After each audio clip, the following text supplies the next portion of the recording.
अस्सलाम वालेकुम फ्रेंड्स, आज हम आपको पाकिस्तान मॉन्यूमेंट की सैर कराने वाले हैं, तो चलिए हमारे साथ।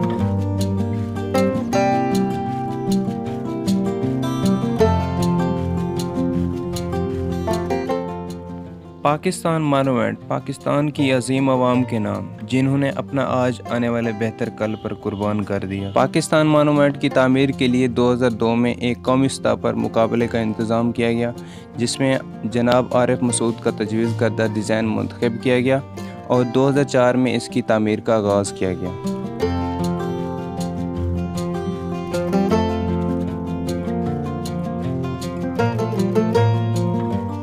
3 साल के अरसे में इसकी तामीर मुकम्मल होने के बाद इसका इफ्तिताह बिदस्त मुबारक जनरल परवेज़ मुशर्रफ सदर पाकिस्तान ने 24 मार्च 2007 में किया।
खिलते हुए फूल की पंखुड़ियाँ पाकिस्तान के चारों सूबों को ज़ाहिर करती हैं, जो सितारा और हिलाल पर मुर्तकिज़ हैं।